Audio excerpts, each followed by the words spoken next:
You remember Eveready, Shika, Paka, Power, the battery company we trusted to power our torches, radio, and flashlights through blackouts? Today I'm here to give you the full Eveready story. So you know what? Just buckle up. Eveready used to be huge in homes, schools, shops, everywhere. The 9 Lives logo was almost a guarantee. You buy one, it works.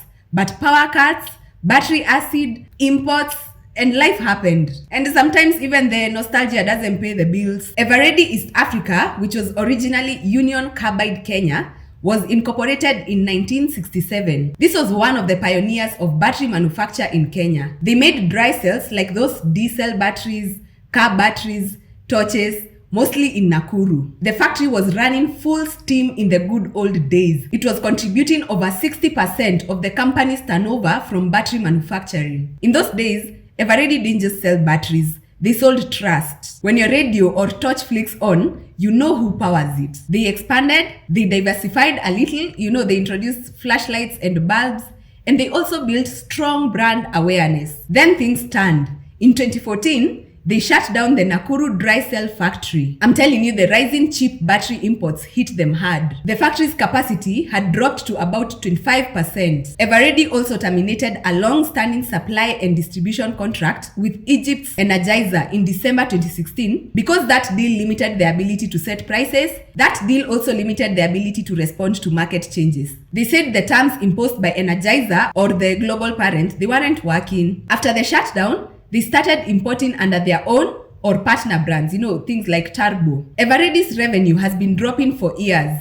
At some point in the 2000s, they had revenues over 2.3 billion. Later, that dropped to about 1.2 billion year to year. I'm telling you, losses mounted. There were years without dividends. Share price once peaked at about 28 shillings, but now is close to 1 shilling. Investors see little return. Also the layoffs. 99 employees got severance of about 110 million shillings. That's 99 people whose work, paychecks, and futures they got impacted. Eveready tried to pivot. They launched or started distributing products like Turbo automotive batteries, energy-saving bulbs, light bulbs, Clorox bleach, razors, personal care lines. They're not just batteries anymore. They also launched Turbo brand to rival imported Energizer stuff and to try to regain the market share. In September 2023, Eveready East Africa named Winnie Chepkemoi new CEO. Winnie had a background in risk, finance, and tech. She was meant to steer the ship. After closing the Nakuru plant and writing off assets, Eveready recorded a big loss. In the financial year ending September, some years ago, there were losses from severance, impaired assets, and reorganization costs that just pushed them into the red. The closure impacted over 60% of their revenues previously tied to battery manufacturing. There are several things that killed Eveready's spark. That spark was just done. Number 1, cheap imports and counterfeits. Batteries coming in from Asia undercut their prices. And then second, there was shift in technology. In comes rechargeables and alternatives. Plus more people getting stable power. There was less reliance on dry cells now that power was available. So this thing just stopped recording. I hope I haven't lost all the footage because I've been here for hours. And if I've lost that footage, I'm just going to cry. So where were we? Oh yeah, we were talking about the things that killed the spark. Energizer spark. The contract terms with Energizer, those limited pricing flexibility. Then there was also high operational costs.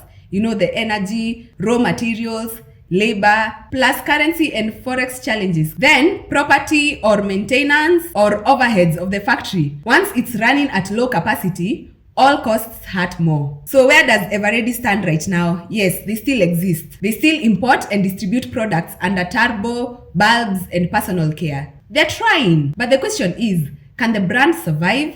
Brand recall is strong, but consumers are sensitive. The price, quality, and durability. If cheap wins over quality, even nostalgia doesn't pay the rent. And then also, selling under the Eveready brand doesn't mean local manufacture. Most dry cell batteries now come from Egypt or China under Turbo or partner brands. Local production is just literally gone. So this story is not just about batteries that die too fast.